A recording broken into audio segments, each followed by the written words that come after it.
Do you often find yourself saying yes to people and then regretting it? Or maybe you feel too guilty just at the thought of saying no, even when you feel overwhelmed and don't have the time or energy to take on anything extra. In this video, I'm going to talk about the importance of healthy boundaries in our lives, as well as learning how to start setting healthy boundaries and learning how to say no, along with some practical examples as we go. So, what are boundaries? Boundaries are a set of limits and guidelines that we create to protect our mental, emotional, and physical well-being. They help us to define what is acceptable and unacceptable in our relationships, in work, and in our personal lives. Healthy boundaries are crucial for our overall well-being. They help us to remain true to ourselves and to live authentically. Boundaries also help us to maintain a healthy and balanced life, reduce stress, and promote positive and fulfilling relationships. Without healthy boundaries, you may feel like you are constantly putting the needs and wants of others ahead of your own. Or you may feel like you're not completely able to relax and be yourself around others. This can lead to feelings of frustration, resentment, and even burnout and depression. Anna Taylor says this: "Your time and energy are precious. You get to choose how you use it. You teach people how to treat you by deciding what you will and won't accept." How do we go about setting healthy boundaries? Before you can set healthy boundaries, it's imperative to understand what you value and prioritize in life. This means taking the time to reflect on what matters to you most and what you want to achieve in your personal and professional life. This might include your relationships, your career, health, spirituality, or personal growth. Once you have a better understanding of what's important to you, you can set healthy boundaries that align with your values and help you to achieve your goals that you set. For example, if you value your physical health, you might set a boundary of not staying up too late during the week to ensure that you get enough sleep. Or if you value your personal time, you might set a boundary of not answering work calls or emails after a certain time in the evening. If you value spending time with your family, you might set a boundary of not working during weekends. Remember, setting healthy boundaries is not about being rigid and inflexible. It's about finding a balance that works for you and helps you to live a more fulfilling life. Setting healthy boundaries helps you to realize sometimes something is not your problem today. Probably the most important point in implementing healthy boundaries is to learn to say no without guilt. Let's explore why it's important to say no, how to do it effectively, and different ways to turn people down or suggest alternatives. Why say no? Saying no can help prioritize your time and help you focus on what's important to you.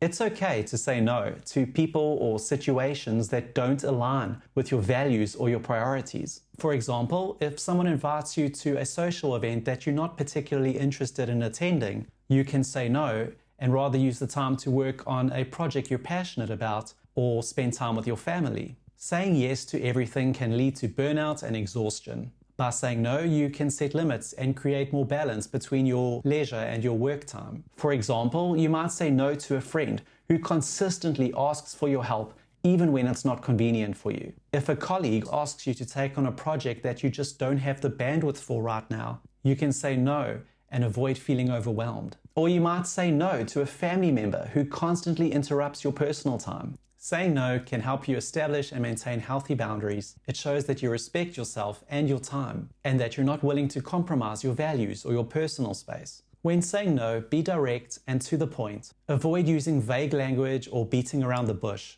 This helps the other person understand your decision and respect your time. For example, rather than saying, "I'm not sure" or "maybe later," say, "No, I can't do that." Being honest and polite is crucial when saying no. It shows that you respect the other person and their request, even though you're unable to fulfill it. Instead of lying and making up an excuse, say, "I appreciate the offer, but I'm unable to attend." Or, "I'm sorry, but I can't help you with that." It's okay to take time to consider a request before giving an answer. Letting the other person know that you need time to consider shows that you're taking their request seriously and that you want to make an informed decision. You can say, "Let me check my calendar and get back to you." Or, "I need to think about this before I can give you an answer." This can also help you avoid saying yes to something that you might later regret. When saying no, you can offer alternatives or referrals to help the person. This shows that you're still willing to support them in some way, even if you're unable to fulfill the request. For example, instead of just saying, "No, I can't help you," you can say, "I'm not available to help you, but have you considered John?" Or, "I can't attend your event, but can I donate to your cause?" Saying no without feeling guilty or ashamed is a crucial part of setting boundaries. It can be challenging to turn down invitations or requests, especially if you feel guilty or obligated to say yes. Remember, you don't have to do everything for everyone. It's important to recognize that setting boundaries is not selfish, nor is it rude, but rather an essential part of maintaining fulfilling relationships and promoting your overall happiness and well-being.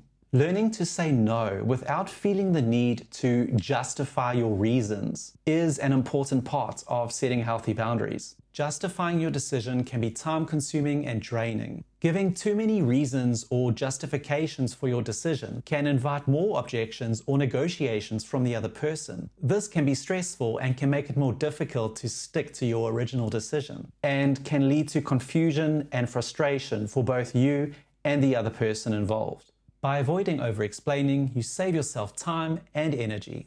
Let's go through some reasons as to why you don't need to justify when you say no. You have the right to make decisions about your own life. It's important to trust your instincts in making decisions that align with your values and your priorities, without feeling like you need to justify yourself to others. You don't owe anyone an explanation for your decisions, and it's important to recognize that you have the right to make choices that support your well-being and your happiness. Gerard Manley Hopkins says, "Your personal boundaries protect your inner core of your identity and your right to make choices." Feeling the need to justify your decisions all the time can make you doubt your own judgment. It can also make you feel you need to prove yourself to others, which can be detrimental to your self-esteem. When you say no without feeling the need to justify yourself, you are actually being more honest and respectful in your communication. By being clear and direct about your intentions, you are preventing misunderstandings and false expectations, and establishing boundaries that can promote positive relationships. It's important to remember that honesty and respect are vital to healthy communication. By saying no without feeling guilty or obligated to explain yourself, you are setting healthy boundaries that respect your own needs and prevent others from taking advantage of your time and your energy. Of course, it's still important to be kind and respectful when turning down invitations or requests. You can simply say no thank you in a polite and firm manner without feeling the need to provide a detailed explanation. For example, if you're turning down an invitation, you could say something like, "Thank you for thinking of me, but I won't be able to make it." If the other person presses for more information, you can simply reiterate your decision and say that unfortunately you won't be able to attend.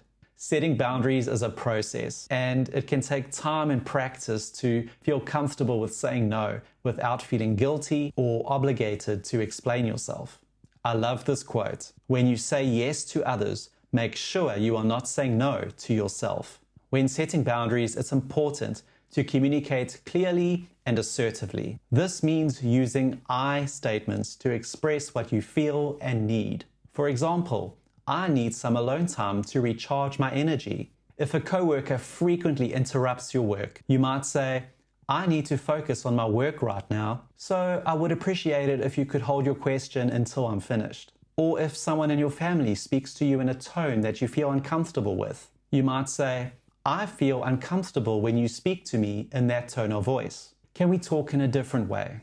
If someone makes comments about your appearance or your weight that makes you feel uncomfortable, you might say, "I don't appreciate those comments about my body. Please don't make them in future." Just as you have the right to set boundaries, so do other people. It's important to respect their boundaries and not push them beyond that which they are comfortable with. This means being open and flexible to others' needs and preferences and not taking their boundaries personally. If a friend tells you they need some time to themselves, respect their boundary and give them the space they need. If a colleague tells you they're uncomfortable with discussing a certain topic, respect their boundary and avoid bringing it up again. Setting boundaries is an ongoing process, and it can take time and practice to find the right balance between maintaining positive relationships and your own well-being. Self-care is an important part of setting healthy boundaries. As part of self-care, you might set a boundary of engaging in activities that bring you joy, that fill your cup. Managing your energy levels and keeping your cup full is a vital part of setting healthy boundaries. Watch this video next to find out more about how to identify what fulfills you and what depletes you.